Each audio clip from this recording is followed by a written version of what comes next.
Kita mulai dengan pasal 1 dulu, surat Yakobus, pasal pertama. Mari kita bahas bagaimana menikmati masalah, ambil catatan, karena saya akan ajak Anda untuk mendalami firman. Surat Yakobus ayat yang ke-1. Salam dari Yakobus hamba Allah dan Tuhan Yesus Kristus kepada ke-12 suku di perantauan. Surat Yakobus ini dicatat, ditulis oleh Yakobus bukan murid Yesus. Yakobus ini saudara Yesus. Setelah melahirkan Yesus, Maria dan Yusuf kawin.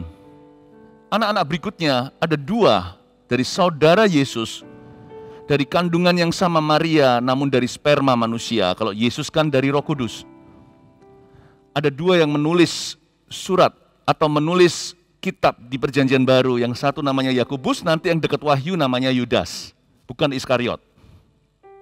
Supaya Anda tidak mix ya, tercampur baur. Ini Yakobus bukan saudaranya Yohanes, Yakobus anak Zebedeus. Tapi saudara Yesus ini, Yakobus ini nggak percaya Yesus ketika Yesus masih hidup secara fisik di bumi. Tidak menunjukkan dukungan kepada kokonya, dan sama sekali nggak percaya. Komentar-komentarnya itu menurut saya malah merendahkan siapa Yesus sesungguhnya. Tapi semua berubah 2000 tahun lalu, kurang lebih minggu-minggu ini. Penampakan Yesus, salah satunya adalah kepada saudaranya sendiri, yaitu Yakobus. Dan salah satu daripada penampakan itu, Yakobus diubahkan bertobat terima Yesus. Makanya di sini dia berkata salam dari Yakobus, hamba Allah dan Tuhan Yesus Kristus. Berarti dia mengaku dia hambanya Tuhan Yesus. Ini Yakobus. Kita barusan rayakan Paskah minggu lalu. Jadi minggu-minggu ini 2000 tahun lalu, penampakan Yesus terjadi selama 40 hari sebelum naik ke sorga, lalu 10 hari kemudian Pentakosta. Di salah satu penampakan itu Yakobus memberi diri, memberi hati kepada Tuhan. Tapi orang ini nggak sok-sokan. Ini yang saya suka sekali. Sebelum kita bicara tentang bagaimana menikmati masalah dan menang di dalamnya, attitude sikap hati kita harus benar. Ambillah sikap hamba kalau sama Tuhan. Jangan ambil nada tinggi kalau sama Kristus. Ambil nada rendah. Yakobus ini betul-betul berubah hatinya, padahal tadinya dia kasih saran sama Tuhan. Kalau kamu mau terkenal, pergi ke Yerusalem sana, tunjukkan dirimu. Semua orang yang terkenal harus eksis di ibu kota. Ingat ya, di kitab Injil dicatat percakapan mereka. Yesus berkata, aku nggak mau, segala sesuatu adalah waktumu, waktuku belum tiba. Lalu Yesus diam-diam pergi ke Yerusalem. Lalu dia nantinya di ujung perayaan berdiri dan berkata, siapa yang haus, biarlah ia minum dari Roh Kudus. Yakobus ini dulu agak sok-sokan orangnya. Tapi ketika dia di zaman Tuhan diubah, attitude, sikap hatinya yang pertama-tama berubah dulu. Dia betul-betul memiliki sikap hamba. Coba ulangi lagi introduction atau bagaimana dia memperkenalkan diri dalam kitab satu-satunya yang dia tulis di dalam Alkitab. Salam dari Yakobus, hamba Allah dan Tuhan Yesus Kristus. Dia nggak berkata, salam dari Yakobus, bronya Yesus Kristus. Ini kan sudah di gereja mula-mula, Yesus sudah bangkit dan dimuliakan, sudah terjadi pencurahan. Yakobus harusnya bisa KKN dikit nih. Dia punya mentalitas VIP. Kalau dia adalah saudara Yesus, sedangkan Yesus disembah oleh gereja, harusnya dia adalah dulurnya Tuhan. Oh, betapa pangkatnya. Dia bisa klaim jabatan, tapi dia memilih untuk memperkenalkan diri dengan cara demikian. Aku, Yakobus, hamba Yesus Kristus. Dia nggak mengaku-ngaku. Aku kenal pejabat ini itu. Aku kenal pendeta ini itu. Aku kenal artis itu dan ini. Dia berkata, aku hanyalah hamba. Inilah yang kupunya, hati sebagai hamba yang mau taat dan setia padamu Bapa. Kemanapun ku bawa, hati yang menyembah dalam roh dan kebenaran sampai selamanya. Itu saja, menjadi hamba Tuhan. Kata hamba di sini dalam bahasa Yunaninya doulos. Anda bisa catat D-O-U-L-O-S, doulos. Artinya, aku yang terendah di antara semua budak. Itu doulos. Doulosnya Allah, doulosnya Yesus Kristus. I'm the lowest of all slaves.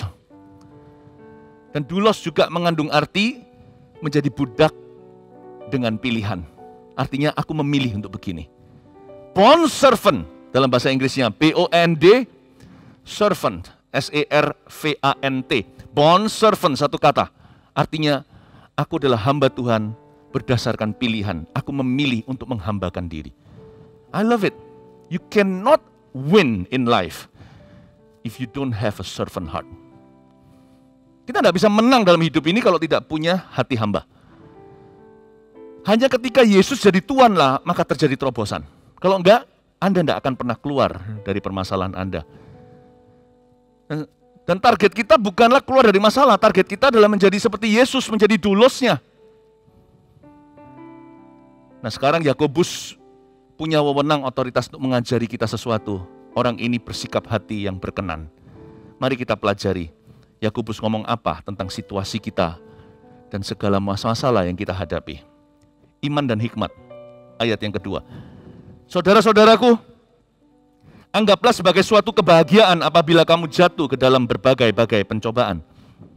Sebab kamu tahu bahwa ujian terhadap imanmu itu menghasilkan ketekunan. Dan biarkanlah ketekunan itu memperoleh buah yang matang, supaya kamu menjadi sempurna dan utuh dan tak kekurangan suatu apapun. Katakan amin dulu. Nah, Yakobus ngomong begini, saudara-saudaraku, anggaplah sebagai suatu kebahagiaan apabila kamu jatuh ke dalam berbagai-bagai pencobaan. Dari sinilah saya dapat tajuk atau topik kita pagi hari ini. Bagaimana menikmati masalah.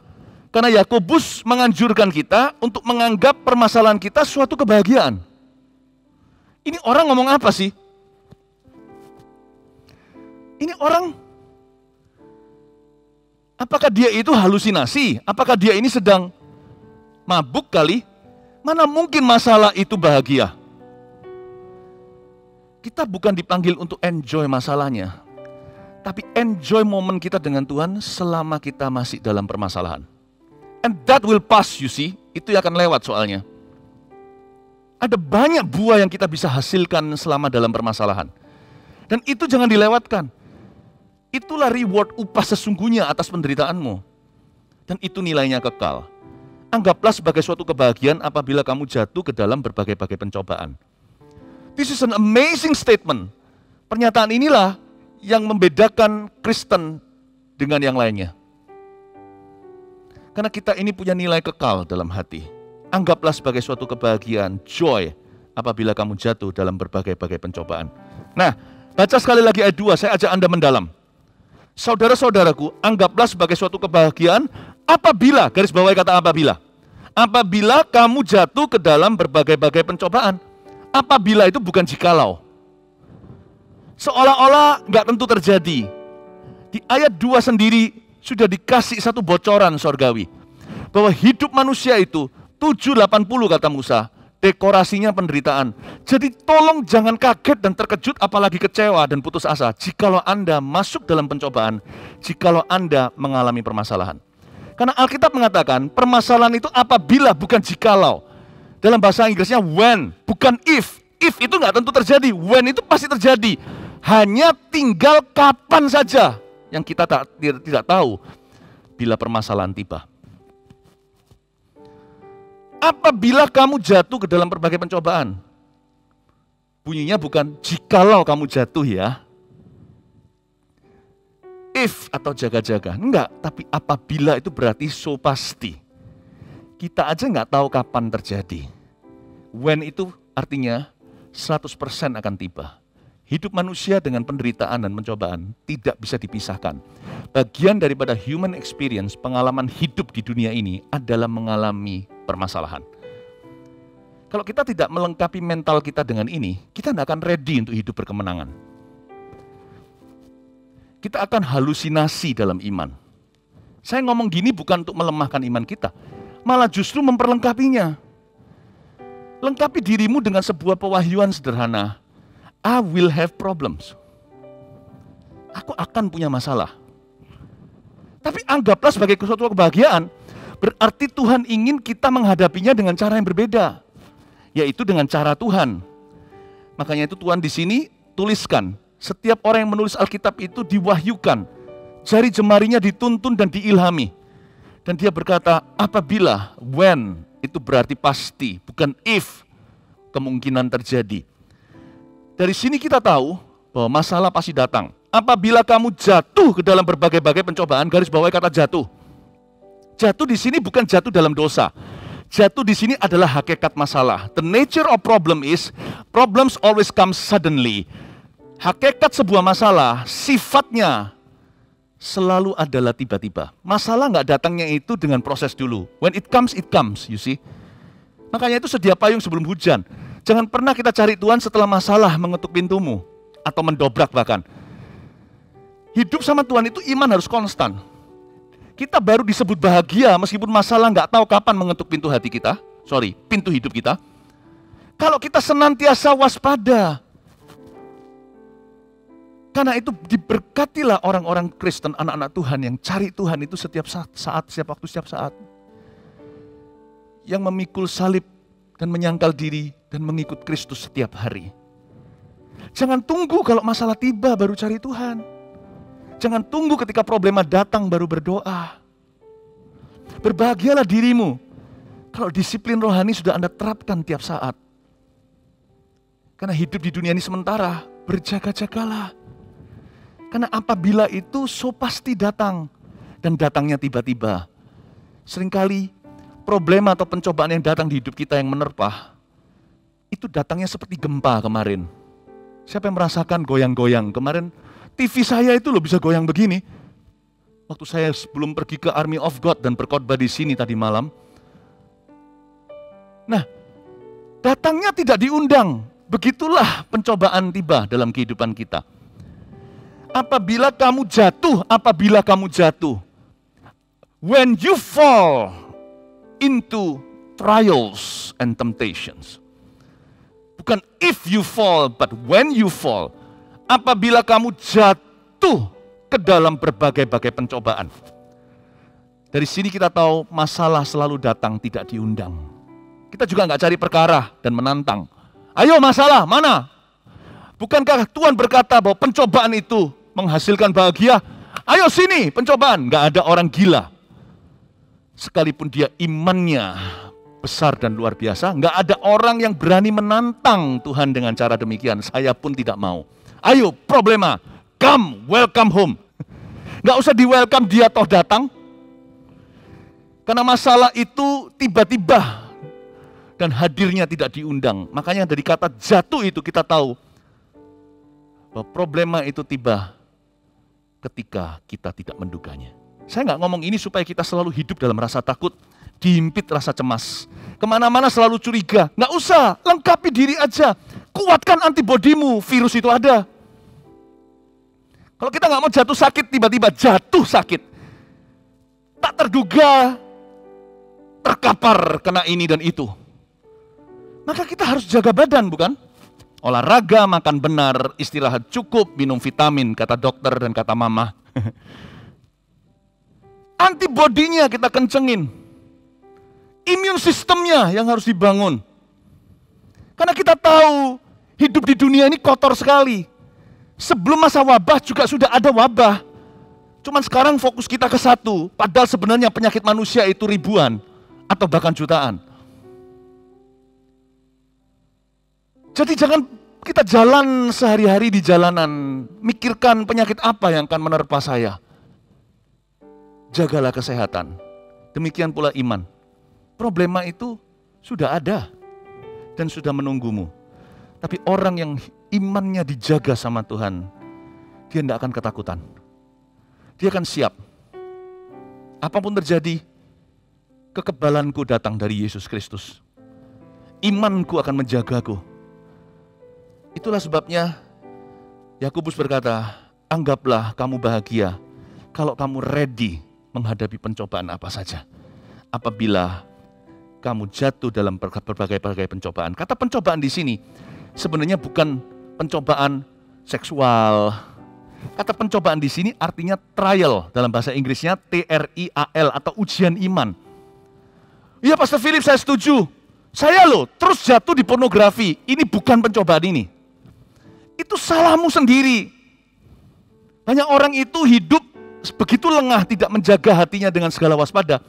Seolah-olah dia mengirim sebuah SMS kepada setan, please tempt me, ayo cobai aku. Surfing internet sendirian di kamar, tidak ada orang lain di situ yang menjaganya. Sudah tahu kelemahannya di sana, nganggur melulu, HP-an. Lalu nonton film-film yang notabene orang biasa aja bisa lihat itu ada godaan, apalagi yang kecanduan. Orang seperti ini, mohon-mohon di kaki iblis, tolong cobai aku.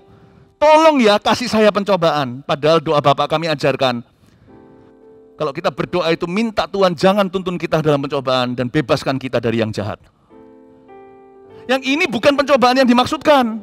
Pencobaan yang begitu itu keluar dari kecerobohan. Pencobaan ini bukanlah pencobaan yang kita yang karena kecerobohan. Ini bukan pencobaan yang terjadi karena kita lengah. Bukan pencobaan karena kebodohan kita sendiri. Ini pencobaan yang di luar faktor kita. Tiba-tiba datang mengetuk pintu tidak diundang. Pencobaan di sini artinya ujian iman, trial. Ada keluarga tertentu, tiba-tiba aja ada orang yang mau berbuat jahat kepadanya. Padahal kita nggak pernah punya musuh. Kadang-kadang ada penyakit tertentu yang menimpa keluarga ini. Sesuatu yang di luar dugaan padahal sudah jaga kesehatan. Ini pencobaan yang sifatnya your faith is tested. Trial itu bukan temptation. Tapi dalam bahasa Indonesianya diterjemahkan sebagai kata pencobaan. Sangat-sangat membingungkan bagi orang-orang yang mengira bahwa ini adalah pencobaan daging. Bukan. Anggaplah kamu bahagia kalau kamu jatuh dalam berbagai pencobaan. Kalau di hidupmu ada banyak hal yang menantang dan menguji imanmu. Ini bukan pencobaan daging yang sifatnya hawa nafsu. Kalau yang itu, please be wise. Bijaksanalah, hiduplah dengan hikmat. Tapi ini adalah pencobaan untuk orang yang berhikmat. Sekalipun dia bijaksana dan berjaga-jaga, dia mengalami sesuatu yang menantang dan menguji imannya agar supaya murni.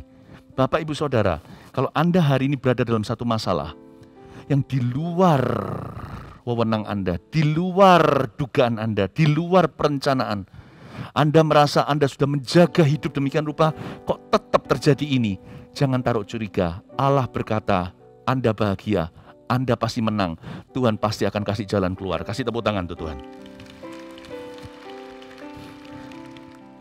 Sekali lagi saya bacakan, saudara-saudara, anggaplah sebagai suatu kebahagiaan apabila kamu jatuh ke dalam berbagai-bagai pencobaan, sebab kamu tahu bahwa ujian terhadap imanmu itu menghasilkan ketekunan. Ujian terhadap imanmu itu menghasilkan ketekunan. Saya ulang lagi, ujian terhadap imanmu itu menghasilkan ketekunan. Pastor Philip, mengapa iman harus diuji sih? Kenapa Tuhan nggak percaya saja? Gini loh, segala sesuatu yang mahal harus diuji. Kalau Anda mau menjual sesuatu yang asli, yang otentik, bukan yang KW, mereka harus lihat sertifikatnya. Bahkan HP aja harus ada kotaknya, itu beda harganya nanti kalau dijual lagi. Beda di resale value. Resale value-nya nggak sama. Kalau Anda mau jual logam mulia, tergantung kalau sudah ada sertifikatnya. Kalau enggak, pasti akan diuji di situ kadarnya, kemurniannya. 99,9 atau 99,999, mereka akan mengujinya. Setiap pabrik emas pasti punya alatnya. Setiap yang jual beli aja ada neracanya. Di pinggir jalan aja yang rombeng-rombeng aja mereka akan menguji barang Anda. Whatever expensive, whatever precious harus diuji dulu. Ketika Anda mengalami masalah, dan bukan pencobaan daging maksudnya, tapi your faith is being tested atau imanmu sedang diuji oleh Tuhan, jangan tersinggung, jangan kecewa sama Tuhan, jangan marah. Itu berarti Tuhan percaya kalau diizinkan permasalahan dalam hidupmu bukan karena kecerobohan dan kebodohan atau dosamu. Itu berarti Anda sebentar lagi akan dikasih sertifikat atau disertifikasi oleh Bapak Surgawi. untuk membuktikan kepada iblis dan kepada semua yang meragukanmu bahwa Anda itu absah dan asli, produk Yesus Kristus, tidak palsu, tidak ada KW-annya. Jangan pernah kita taruh rasa curiga, kenapa Tuhan izinkan masalah ini di hidup saya. Tuhan mau hancurkan aku kan? Aku dibuat bertubi-tubi ini karena Tuhan benci kan? Jangan-jangan karena Tuhan percaya kepada Ayub. Dan selain itu, Tuhan mau membuktikan kepada musuh-musuhnya bahwa Anda sungguh-sungguh dalam miliknya. Mungkin ada musuh-musuh dari masa lalu yang barangnya Anda pinjam alias dosa, yang terus menuduh ke sorga dan berkata, orang ini sebenarnya punyamu tapi juga punya aku. Belum jelas nih, kita masih sengketa. Tuhan berkata, coba kamu uji. Dia milik saya. Supaya nanti matimu ketika nutup mata, Bapak Ibu Saudara, tidak ada keraguan Anda tahu sorga menanti. Saya tidak berkata bahwa ujian itu membeli keselamatan. Enggak, Anda diselamatkan karena percaya, karena iman pada Tuhan. Seperti penyamun di samping salib Yesus Kristus. Dia belum membuktikan apa-apa. Tapi malam itu juga dia bersama Yesus di Firdaus. Tetapi, sekalipun keselamatan sudah terjadi atasmu, ada peperangan rohani atas hidup Anda hari ini. Dan Tuhan mengizinkan masalah dalam kehidupan kita. Bukan untuk menghancurkan kita. Justru untuk memuliakan kita lewat masalah itu. Untuk menunjukkan orang ini milik siapa. Sekalipun kita sudah selamat, tapi ketika Tuhan izinkan masalah itu terjadi, supaya kesaksian rohmu tidak diragukan, hingga hari ketika Anda mati, Anda tutup mata itu nggak ada sama sekali bayang-bayang neraka. Do you know that life here on earth is temporary? Hanya sementara saja. Rasa sakit yang kita alami dalam permasalahan sehari-hari, hidup 70-80 tahun bahkan, kalau perlu 90 sekalian, itu tiada artinya seperti hanya setetes yang menguap dibanding kekekalan hidup bermiliar-miliar. Bertriliun-triliun tahun, tiada hentinya. Apa artinya 780 dengan penderitaan? Setia saja saudara. Setia saja. Kalau kita ngeplank untuk dapat six pack perutnya, contohnya. Itu 1 menit rasanya kayak forever loh, coba kalau nggak percaya. Yang suruh begini, berdiri gitu, cuman begitu aja.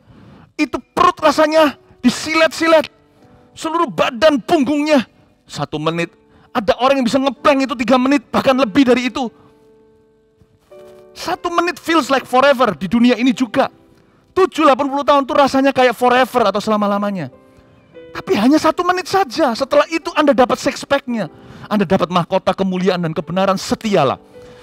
Saya ngomong begini bukan berarti nggak percaya mujizat. I believe in miracles because I believe in God. I believe in miracles because I believe in God. Saya percaya mujizat karena saya percaya Allah. Tapi ngomong kosongnya ya, pesimis saja coba ya. Kalau nggak ada mujizat sama sekali terjadi, tetaplah setia, hai Sadrak, Mesak, Abednego. Jangan lepaskan imanmu sekalipun imanmu nggak menghasilkan sesuatu. Karena imanmu kalau nggak menghasilkan sesuatu di bumi ini, berarti dikeskan nanti. Tapi kalau bisa menghasilkan sesuatu di bumi, berarti Allah berkasih karunia kepadamu di sini. Whatever, apapun terjadi, kalau tidak terjadi apa-apa, mujizat tidak terjadi sekalipun, don't let go your faith, jangan lepaskan imanmu. Itu ngeprank 1 menit saja. Mahkota kemuliaan menantimu. Saya ngomong begini, ini bukan mematahkan semangat orang yang percaya mujizat. Setiap minggu saya mempercayai mujizat untuk Anda di ibadah, di saat teduh Rabu dan Sabtu. Setiap kali saya ketemu orang, saya doakan. Karena kenapa? Karena kita masuk dalam ruang mujizat Allah. Kita praktekkan iman. Kita buka tingkap langit. Kita pakai kunci kerajaan sorga. Tapi saya juga harus memberimu fondasi. Jikalau ada suatu mujizat yang tertunda, atau bahkan tidak terjadi, di atas mujizat ada kata setia. Be faithful nonetheless, tetaplah setia. Sadrak, Mesak, Abednego berkata begini, dalam permasalahan mereka ini bukan lagi emosi. Permasalahannya bukan lagi materi, semata-mata cuman harta atau batinia. Mereka ini mau dilempar ke dalam api. Mereka berkata, Allahku sanggup melepaskan. Tuhan sanggup meluputkan kami dan menjaga kami dalam api. Tapi kalau Tuhan tidak mau berbuat sesuatu atau tidak berbuat apa-apa, mereka tidak menuduh Tuhan tidak mampu. Kalau Tuhan memilih untuk membiarkan kami mati dalam api itu, dear Baginda, kami Sadrak, Mesak, Abednego tak akan sujud kepada Baalmu. kami akan tetap setia sampai akhirnya. I want to see Jesus.